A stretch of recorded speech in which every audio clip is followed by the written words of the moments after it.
Giving y'all an update on this breaking news, the biggest story in hip hop right now. O Block got raided by the feds. 5 O Block members slash OTF guys have been arrested, and some more have been detained and being questioned for the murder of FBG Duck, Chicago top 5, maybe top 2 drill rapper. When you got Dirk, Fun, FBG Duck, Ruger. Man, I'm about to top right there. So for the murder of LBG Duck, them boys been arrested, and some guys have been questioned. And I was just looking over all the particulars and trying to figure out certain things and this and that. And a couple things stuck out to me. But before we get into it, like, share, subscribe, comment. I would greatly appreciate it. Let's get these subs up so we can take this thing to the next level. I mean, it's going to happen. I ain't tripping on that. It's going to happen. You know what I'm saying? Y'all boys been supporting me. Y'all ladies have been supporting me real well, too. And I just want to continue to grow this platform so we can turn this thing into the monster that I have envisioned for it to be turned into. But anyway, a couple things that stuck out to me in this case about the FBG Duck murder in the feds hitting O Block. The feds say that they use social media videos, they use rap videos, they use rap lyrics, and they also used some of the interviews that they did. So, number one, they knew the vehicles. The two owners of the vehicles, I think Los owned one vehicle, and I know Los owned one vehicle, and Los was the first one to get detained, and then the other guys got what's the name. So they trying to say Los told. I don't know if Los told. I don't got no evidence saying Los told or whatever, but I'm saying Los was the owner of one of those vehicles. They got another video where I forgot who it was, but it was whoever owned the other vehicle. They had a video on Instagram of them riding in the vehicle, same vehicle. Then I think Boss Top did an interview, and when Boss Top did that interview, he was basically dry snitching. Now they got Boss Top for questioning. They don't have Boss Top as a shooter, but I have heard that Boss Top is being interrogated. So I thought about it. I'm like, damn. So Boss Top ain't a shooter, allegedly. We don't even know if the other guys are shooters. They just been accused of being shooters. So we're going to keep that out there. But they don't have Boss Top as a shooter, but they are questioning Boss Top. I have questioned Boss Top. He might be let go by now, but because I ain't heard Boss Top being charged with nothing. But that made me think, maybe that's part of the reason Boss Top had all them loose lips a little bit when he was talking in that interview. Because he wasn't a shooter. So you got to think, if we doing something, even though he wasn't supposed to say that at all, I think it just kind of like slipped out. That's what I think. I think kind of slipped out. Did he really snitch? No, I don't count that as a snitch. I don't count that as a snitch. Did he say a little too much? Yeah, but I don't think Boss Top interview alone could have put them boys in jail. I don't even think Boss Top interview is a big part of putting them boys in jail. I think it was the cause. I think it was the songs. And I think it was just the overwhelming notion that these guys were the guys that hated FBG Duck, hated that side. So it wasn't rocket science who the first suspects was going to be.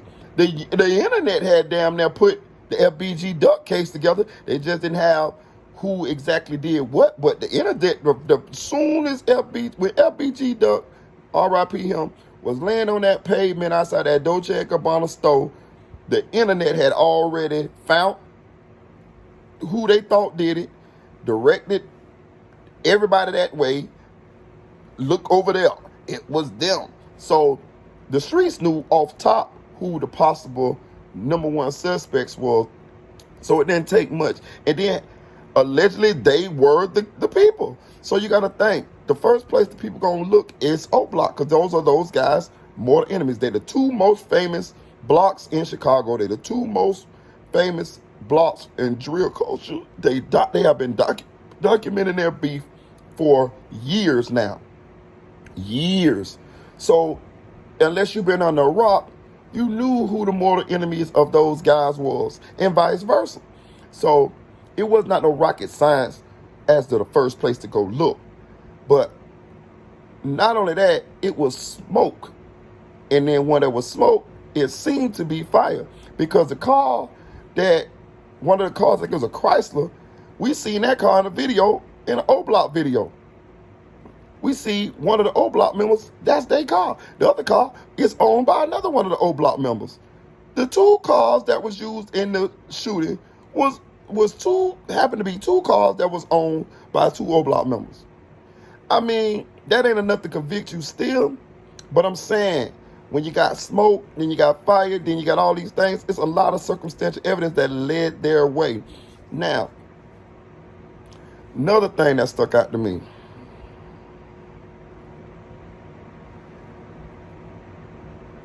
these guys did not have, if they did it, I don't know if they did, these guys did not have a plan as to what happens if don't shit go how we think it's supposed to go.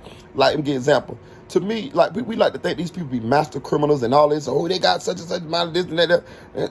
Bro, listen, if you, when the particulars really kind of coming out, they just start coming out about this shit. Bro, they use their own cars, allegedly. What sense that make? So you mean tell me y'all ain't gonna steal no cars? Change the license plate on them or something? They use their own cars. So just think about how smart I thought out that was. That wasn't very thought out at all. LBG Duck is a celebrity. He a rapper. He's a celebrity. Y'all kill him allegedly in a predominantly upscale neighborhood area in Chicago, the Gold Coast. You gotta think it's gonna be all kind of publicity from that. You feel me? So that wasn't well thought out either. If y'all gonna do something like that, y'all need to make sure that shit don't trap back to y'all. But not, instead of y'all using the same cars y'all own in y'all legal name. The second thing that stuck out to me with that, them folks is not done. They are pressed. The reason why that death penalty is on the table, well, it could have been on the table anyway because it's first degree premeditated murder. But they have the choice whether to go for that. That death penalty is on the table because, number one, they want to make an example. Somebody getting it. The ones who get found guilty and don't talk, they get a death penalty because they want to make an example. But the other reason why that death penalty on the table is because they want to put leverage on those guys to tell because they want bigger fish. Because they trying to make it like they're making it a RICO, they're making it organized crime. But we know them guys ain't got no goddamn money like that. We know them guys is not got no money like that to be doing all this. We know who got the money. And just like I know who got the money, same thing the police know who got the money. So you can't tell me that they not trying to tie this thing to bigger fish. You feel what I'm saying? Right now, them boys getting interrogated, and we know they ain't said Big Dog name yet. The reason why they ain't said Big Dog name yet is how we know, because Big Dog ain't in jail. But they ain't got too much more. They can't. Those guys can't take that kind of pressure. Let me tell you why. First of all, it's the feds. That's already a intimidation factor when you go in there. Second of all, they ain't got no money. They ain't got no money to be fighting the feds. And they did. Third of all, they facing life or death. Ain't no 10, 20, 15, none of that. It's life or death. You see what I'm saying? So put yourself in one of them guys' shoes and just say I'm the interrogator. And I come in there and I tell them, I say, I tell you what, we got you. We got you. Now I'm going to give you one chance to talk. You're facing life or death. But I tell you what I'm going to do. If you give me somebody bigger than you, and you know who we talking about, we'll see if we can get you 20 years. We'll see if we can get you 20. And you will get out one day. One of them guys that's the driver that didn't shoot nobody, them is the ones who they coming at. They want the shooters. So allegedly Muwat was a shooter. It was 4 shooters, allegedly. They saying Muwat was a shooter. They saying Zell Monarch RIP was a shooter.